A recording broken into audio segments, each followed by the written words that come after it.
Hello दोस्तों, आप सभी का स्वागत है मेरे इस यूट्यूब चैनल फ्री शिक्षा छत्तीसगढ़ में। जैसा कि आज आप लोगों को पता है, आज आप लोगों को थंबनेल में देख रहा है, आज हम लोग भारतीय संविधान का विकास देखेंगे। और मैं आज आप लोगों को संविधान के विकास की एक कहानी बताऊंगा, जिसमें कि आप लोगों को पूरा फैक्ट क्लियर हो जाएगा। और मैं आप लोगों को बता देता हूं, इस वीडियो में फैक्ट की बारिश होने वाली है। तो आप लोग जो भी इस वीडियो को देख रहे होंगे, एक पेन और एक कॉपी को ज़रूर साथ में लेके बैठिएगा, ठीक है। और आप लोग से एक रिक्वेस्ट है कि ये वीडियो को लास्ट तक ज़रूर देखिएगा, क्योंकि लास्ट में आप लोग को एक ऐसा पेज दूंगा जिसमें कि आप लोग को बहुत सारे क्वेश्चन का आंसर ऑटोमेटिक बन जाएगा। और आप लोगों को बता देता हूँ कि ये जो कॉन्सेप्ट है ये आपको किसी भी बुक में नहीं मिलेगा। बहुत सारी बुक पढ़ने के बाद इसको ढूंढा गया, निकाला गया और आप लोगों के लिए तैयार किया गया। अगर आप लोग को पसंद आए तो एक लाइक और सब्सक्राइब और शेयर ज़रूर करिएगा, ठीक है, क्योंकि ये मेरी मेहनत है जो मैं आप लोगों के सामने प्रस्तुत कर रहा हूँ। तो चलो आज हम लोग देखते हैं भारतीय संविधान के विकास क्रम की क्या कहानी थी। और आज हम लोग इसको एक कहानी के थ्रू पढ़ेंगे, जिसमें कि आप लोग को कुछ भी याद करने की जरूरत नहीं पड़ेगी। कब मैं आप लोग को ब्रिटिश ईस्ट इंडिया कंपनी को पॉलिटी से लिंक कर दूंगा, आप लोगों को खुद भी समझ में नहीं आएगा। तो आप लोग बस सुनिएगा, और आप अगर कुछ भी समझ में न आए तो वीडियो को एक दो बार रिवाइज करके ज़रूर देखिएगा, ताकि आप लोगों को कहानी पूरी तरीके से याद हो जाए। तो बात उस समय की आती है, बात उस समय की है जब भारत देश को एक सोने की चिड़िया के नाम से जाना जाता था। आप लोगों को पता है कि हमारा भारत देश शुरू से ही अपार समृद्धि और अपार एकदम संसाधनों से भरपूर रहा है, और जिससे कि लोगों को यहाँ के व्यापार करने की लालसा बहुत ही ज़्यादा थी। तो उस समय भारत में अरब तथा ईरान के व्यापारी लोग भारत से क्या करते थे, तो भारत से व्यापार करते थे, तथा अपना जो माल रहता था, अपना माल कहाँ ले जाके बेचते थे, अपना माल यूरोप में ले जाके बेचते थे, अपना माल यूरोप में ले जाके बेचे। तो इसी तरह यूरोप वालों के मन में भी होता था क्यों ना हम लोग भारत के साथ व्यापार करें। लेकिन सबसे बड़ी समस्या ये थी कि यूरोप वासियों को भारत आने का मार्ग नहीं पता था, भारत आने का मार्ग नहीं पता था। फिर इसी तरह एक बंदा था जिसका नाम क्या था, कोलंबस। वो भारत की खोज करने के लिए निकला, लेकिन दुर्भाग्यवश वो भारत की खोज करने के बजाय वो कहाँ चले गया, भारत की खोज करने के बजाय वो चले गया अमेरिका चला गया। तो कोलंबस ने अमेरिका की खोज कर दी। फिर एक पुर्तगाल नामक एक व्यक्ति था, उसका क्या नाम था, Vasco da Gama. Vasco da Gama Bharat की यात्रा करने के लिए निकला। फिर धीरे धीरे जब वो भारत की यात्रा करने निकला तो उसको कुछ टाइम लगा, तथा अफ्रीका महाद्वीप के पास एक मछुआरा था। आप लोग मुझे कमेंट बॉक्स में बताइएगा उस मछुआरे का क्या नाम था, ठीक है, उस मछुआरे का क्या नाम था जिसकी सहायता से वास्को डिगामा मालाबार के कालीकट बंदरगाह के पास पहुंचा। तो अब एक प्रश्न बनता है कि वास्को डिगामा भारत के कालीकट बंदरगाह पे कब पहुंचा। तो वास्को डिगामा भारत के कालीकट बंदरगाह पे 22 मई 1498 को पहुंचा, ठीक है, 22 मई 1498 को पहुंचा। इस चीज़ को याद रखिएगा। और जब वो वास्को डिगामा जब वहाँ पहुंचा तो वहाँ पे एक शासक था, उसका नाम क्या था, जमोरिन। इतिहास में उसको जमोरिन के नाम से जाना जाता है, ठीक है। और फिर वास्को डिगामा ने जो जमोरिन था उससे व्यापार करने की मांग की। वास्को डिगामा क्या था, उसने जमोरिन से व्यापार करने की मांग थी, तथा जमोरिन ने वास्को डिगामा को व्यापार करने की अनुमति प्रदान की। जब वास्को डिगामा जब भारत से वापस जा रहा था, तब जमोरिन ने उसको बहुत सारे काली मिर्च दिए। काली मिर्च आप लोगों को पता है कि जब उसको मीट में लगा के रखते तो बहुत दिनों तक ताज़ा रहता है, क्योंकि ठंडे प्रदेश में मीट का बहुत ज़्यादा डिमांड रहता था। तो उसने वहाँ बहुत सारे धन कमाया। फिर सन 1506 ईस्वी में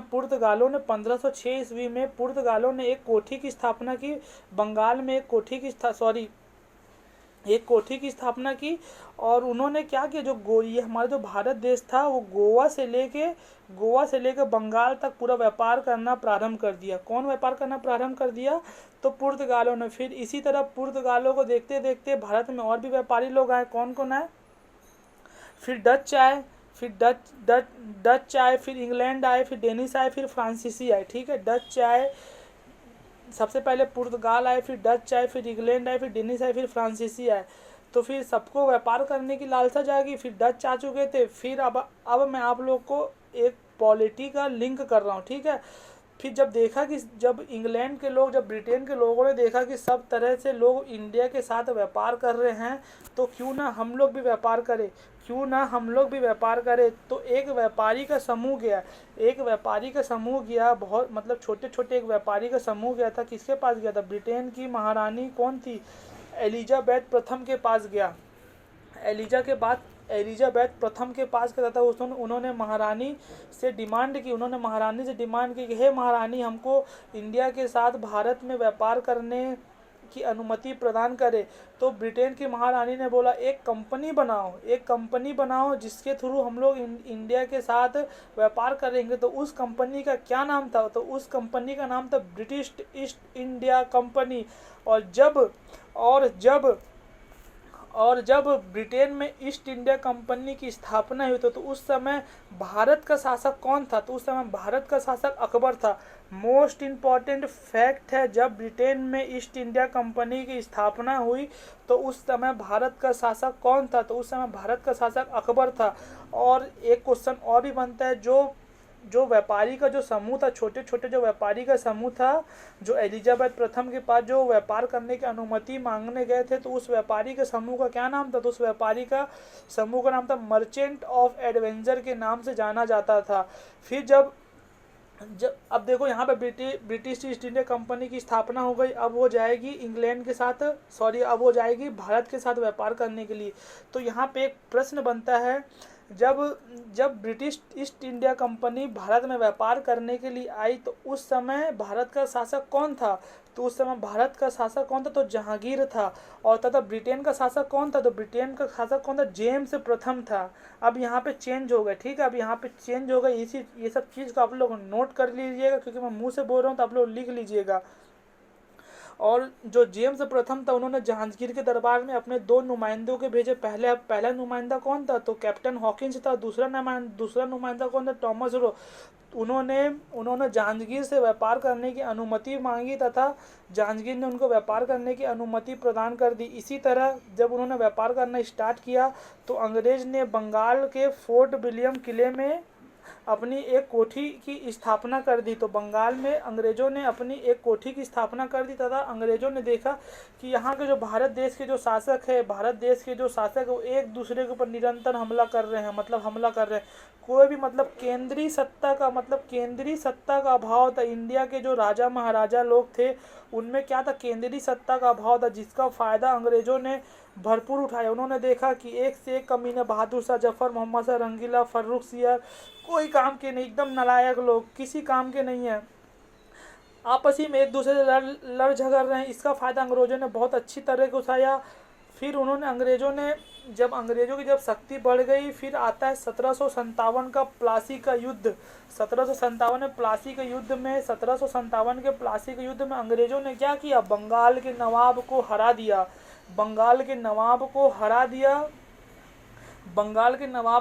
दिया। फिर उसके बाद एक और युद्ध होता है जिसको इतिहास में बक्सर का युद्ध के नाम से जानता है। बक्सर के युद्ध में क्या किया? उन्होंने बंगाल के नवाब को भी हराया, अवध के नवाब को भी हराया तथा मुगल सम्राट शाह आलम द्वितीय को भी हराया। इस तरह जो बक्सर का युद्ध था, अंग्रेजी सत्ता के ऊपर एक भारत की नींव रख डाली। और बक्सर के युद्ध के पश्चात भारत में द्रेश शासन की स्थापना हुई। द्रेश शासन की डायरकी लगा दिया गया रॉबर्ट क्लाइव के थ्रू। डायरकी लगाने पर कंपनी ने बहुत सारे भ्रष्टाचार के, इतने अपार मात्रा में लोगों को संपत्ति लूटा, ब्रिटिश ने बहुत पैसा कमाई। ब्रिटिश ईस्ट इंडिया कंपनी बहुत पैसा लगा। अब क्या हुआ? टैक्स और राजस्व वसूलने का काम कौन करने लगी? तो राजस्व वसूलने का काम कौन करने लगी? British east India company. और शासन प्रशासन कौन करने लगा? बंगाल का नवाब रॉबर्ट क्लाइव। तो अब हम लोग देखते हैं, मैं आप लोगों को कहानी बता चुका हूँ, अब हम लोग देखते हैं अपने लिखित नोट्स में क्या क्या अपने को वर्णन मिलता है। ठीक है, लिखित नोट्स में क्या क्या वर्णन मिलता है तो अब हम लोग देखेंगे संविधान का ऐतिहासिक। सबसे पहले हम लोग देखते हैं कि संविधान का मतलब क्या होता है। संविधान नियमों तथा उपनियमों का एक लिखित दस्तावेज है जिसके द्वारा देश के शासन प्रशासन को चलाया जाता है। 101 एग्जाम्पल के थ्रू चलाइए। जैसे कि अगर हम लोग को कोई भी चीज़ को लिखित गाइडलाइन मिल जाती है तो हम लोग उस चीज़ को बहुत अच्छे तरीके से चला सकते हैं। जैसे कि आप लोग किसी भी कंपनी में जाएंगे तो वहाँ पे एक SOP रहता है, स्टैंडर्ड ऑपरेटिंग प्रोसेस करके एक चार्ट बनते हैं जिसके द्वारा हम लोग अच्छे से अच्छा काम कर सकते हैं। तो इसी तरह संविधान के एक ऐतिहासिक पृष्ठभूमि है जिसके द्वारा हम लोग अपने देश का शासन प्रशासन को बहुत अच्छे तरीके से चला सकते हैं। ठीक है, अब इसमें देखेंगे यूरोपीय कंपनी का आगमन। यूरोपीय कंपनी की मोस्ट इंपॉर्टेंट फैक्ट है, ठीक है, मोस्ट इंपॉर्टेंट फैक्ट है कि सबसे पहले कौन कौन आया था। सबसे पहले पुर्तगाल आए, डच आए, इंग्लैंड आए, डेनिश आए, फ्रांसीसी आए। अब यहाँ तक आप लोग कहानी को आप लोग अलग से याद रखिएगा। अब हम लोग चलते हैं पीछे की कहानी। 1757 का जो प्लासी का जो युद्ध हुआ था उसमें क्या क्या हुआ था। 1757 का जो प्लासी का जो युद्ध हुआ था उसमें क्या क्या हुआ था। सब जो प्लासी का युद्ध हुआ था कब हुआ था? 23 जून 1757 को प्लासी का युद्ध हुआ था। ये जो प्लासी जो जगह है ना वो कहाँ पड़ता है? तो प्लासी जो जगह है वो पश्चिम बंगाल के नदिया गांव के पास एक प्लासी एक जगह नाम पड़ता है, वहीं पे प्लासी का युद्ध हुआ था। तो प्लासी का युद्ध किसके किसके बीच हुआ था? प्लासी का युद्ध हुआ था बंगाल के नवाब के बीच हुआ था। ब्रिटिश ईस्ट इंडिया कंपनी की तरफ से कौन था? तो रॉबर्ट क्लाइव था। रॉबर्ट क्लाइव का नाम आप लोगों को अभी और आगे सुनने के लिए मिलेगा, तो रॉबर्ट क्लाइव में याद रखिएगा। ब्रिटिश ईस्ट इंडिया कंपनी की तरफ से जो प्लासी के युद्ध में जो लड़ाई किया था, जो नेतृत्व किया था, उसी का नाम क्या था? रॉबर्ट क्लाइव था।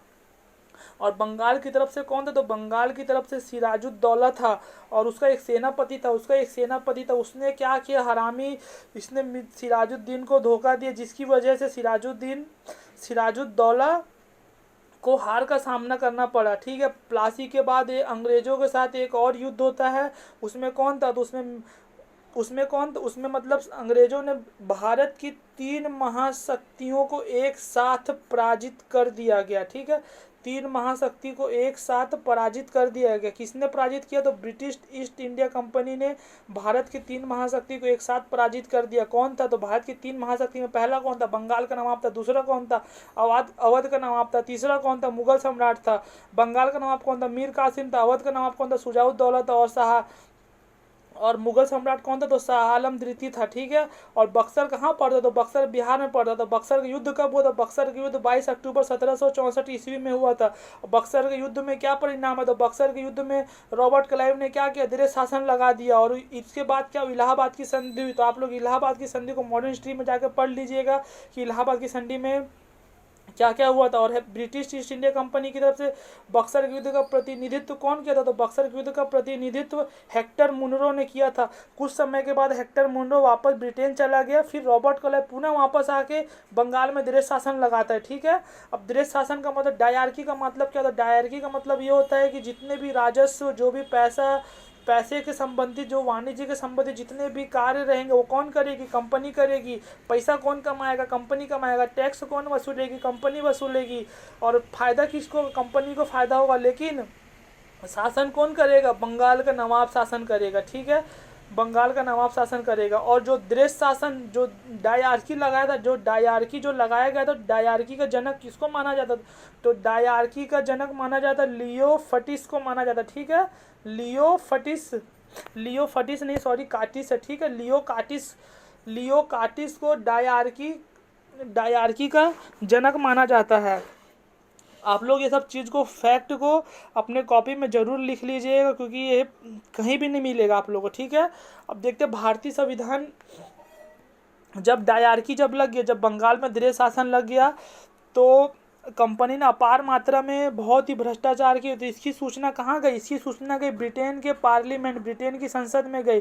तो ब्रिटेन के संसद ने एक एक्ट बनाया, एक कानून बनाया, जिसको किस नाम से? जिसको रेगुलेटिंग एक्ट के नाम से, क्योंकि उसने कंपनी के शासन प्रशासन को कंट्रोल करना था, इसलिए उन्होंने एक एक्ट बना के 1773 में भारत भेजा। तो हम लोग देखते हैं संविधान के इतिहास का हमको 2 प्रकार के शासन देखने को मिलेगा। पहला जो ब्रिटिश ईस्ट इंडिया कंपनी जो कानून 1773 का एक्ट, 1793 का एक्ट, 1813 का, 1833 का एक्ट, ये सब जो कंपनी बनाएगी। ठीक है, ये सब कंपनी बनाएंगे। फिर जो ब्रिटिश जो ताज के अंतर्गत अधिनियम बनेंगे वो 1858 से लेकर 1947 तक रहेंगे। आप लोगों को किसी भी बुक में मिल जाएगा। ठीक है, ये आप लोगों को किसी भी बुक में मिल जाएगा, आप लोग देख लीजिएगा। अब बात यहाँ पे आती है जब रेगुलेटिंग एक्ट का मतलब क्या होता है। आप लोगों ने आज तक पढ़ा होगा कि रेगुलेटिंग एक्ट सिर्फ रट्टा मारा होगा। आज मैं आप लोगों को बता दूं रेगुलेटिंग एक्ट का मतलब क्या होता है। यह ब्रिटिश सरकार द्वारा, ये जो इंग्लैंड की सरकार, यह ब्रिटिश सरकार द्वारा भारत के लिए बनाया गया पहला कानून था, ठीक है, भारत के लिए बनाया गया पहला कानून था। और इस कानून के माध्यम से व्यवस्था को स्थापित तथा नियमित करने के लिए नियमित कानून होने के कारण इसे रेगुलेटिंग एक्ट कहा जाता। मतलब ये जो रेगुलेटिंग एक्ट का था, व्यवस्था और कानून को नियंत्रित किया जाता था, इसलिए इसको रेगुलेटिंग एक्ट के नाम से जाना जाता था। अब आप लोग जब भी इंटरव्यू में जाएंगे तो आप लोग से पूछा जाएगा कि अंग्रेजों द्वारा लाया गया पहला कानून कौन सा था, तो आप लोग बोलेंगे रेगुलेटिंग एक्ट।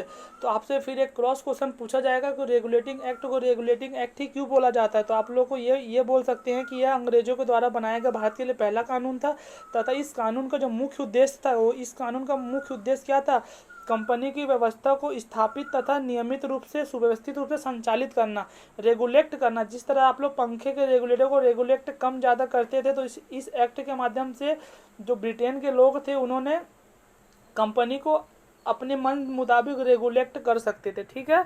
और इसी के एक्ट के माध्यम से सपोज मान लो ये जो हमारा भारत देश है, ये जो भारत देश है, इसी एक्ट के माध्यम से गवर्नर तथा गवर्नर जनरल के पद की स्थापना की गई। अब मैं आप लोग को एक चीज़ नोट करूँ, उसको आप लोग ध्यान से देखिएगा, गवर्नर जनरल, ठीक है। आप लोगों ने देखा होगा गवर्नर जनरल का मतलब आज का कौन है, राष्ट्रपति,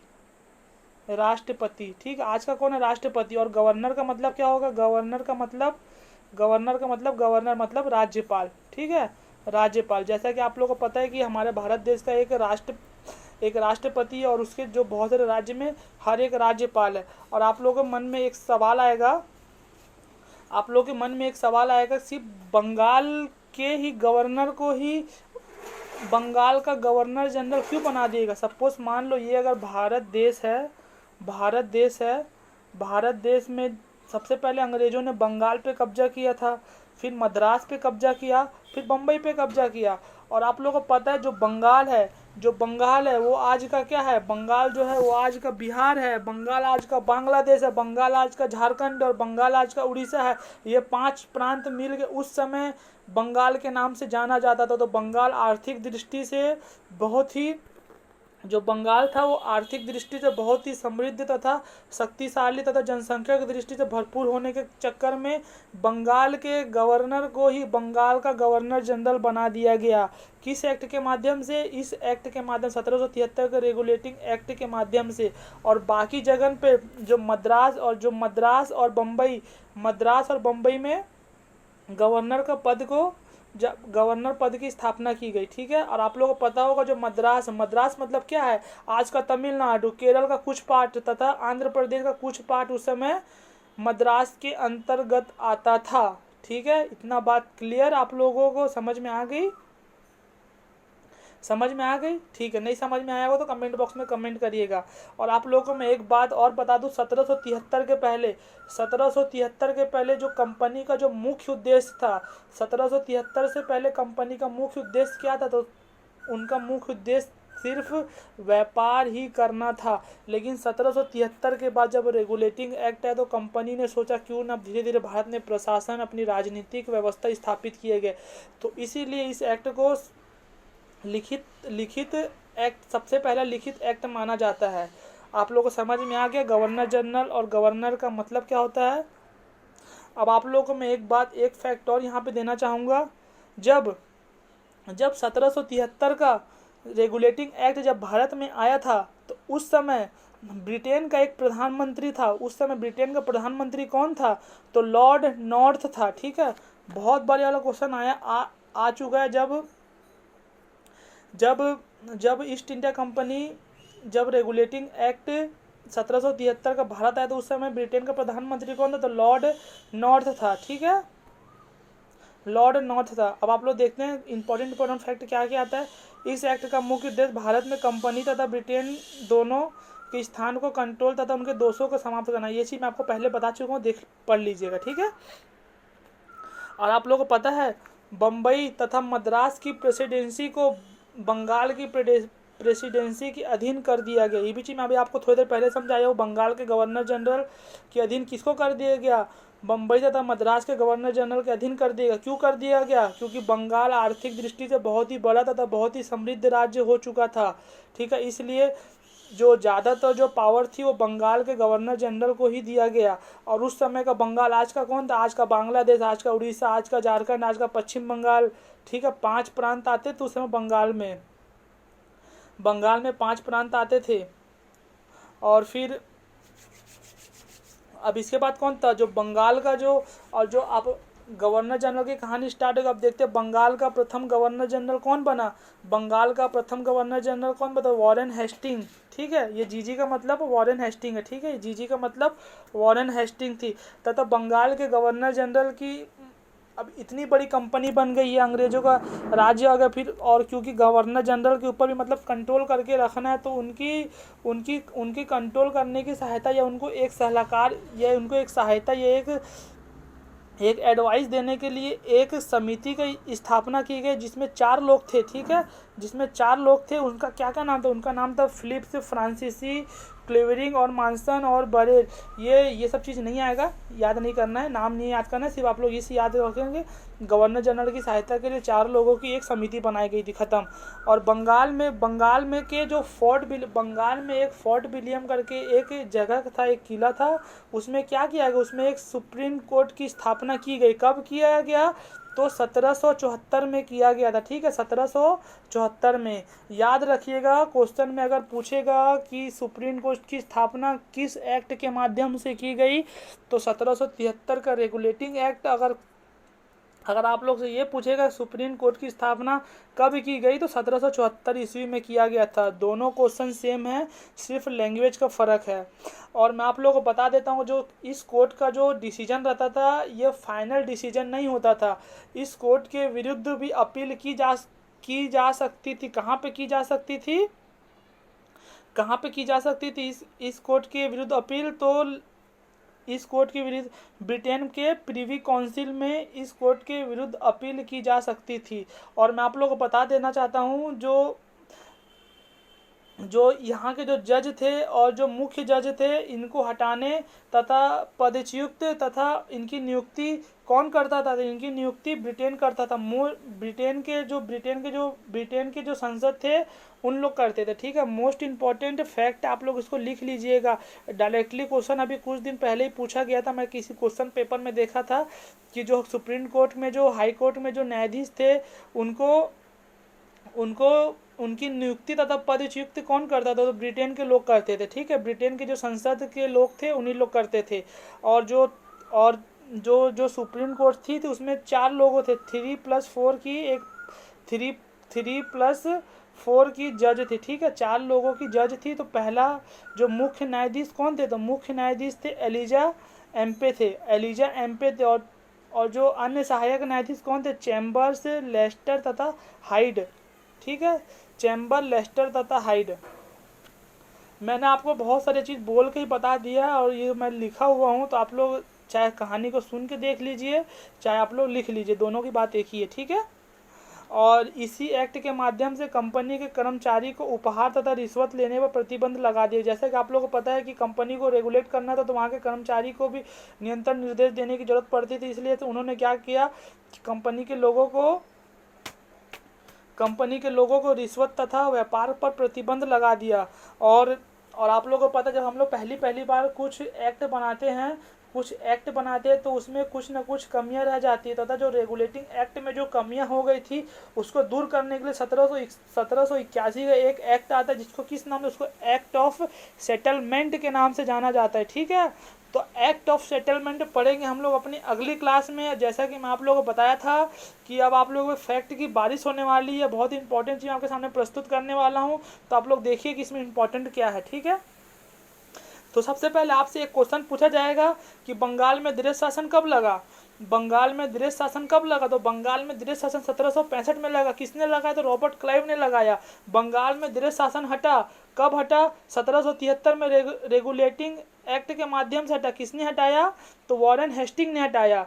और आप लोग को एक बात ये पता होगा, बंगाल का प्रथम गवर्नर कौन था? बंगाल का प्रथम गवर्नर कौन था? रॉबर्ट क्लाइव था, क्योंकि रॉबर्ट क्लाइव ही सबसे पहले अंग्रेज के लोगों को हराया, प्लासी के युद्ध में नवाब को हराया, फिर 3 संयुक्त शक्तियों को हराने के बाद फिर वो ब्रिटेन से फिर वापस आया। रॉबर्ट क्लाइव को ही प्रथम गवर्नर बना दिया, क्योंकि वो इंडिया की राजनीतिक सत्ता से बहुत अच्छी तरीके से वाकिफ था। ठीक है, तो रॉबर्ट क्लाइव को बना दिया। कब बनाया बंगाल का गवर्नर? 1765 में बनाया। ठीक है, और बंगाल का अंतिम गवर्नर कौन था? बंगाल का अंतिम गवर्नर कौन था? तो वॉरेन हेस्टिंग था। ठीक है, बंगाल का अंतिम गवर्नर कौन था? वॉरेन हेस्टिंग था।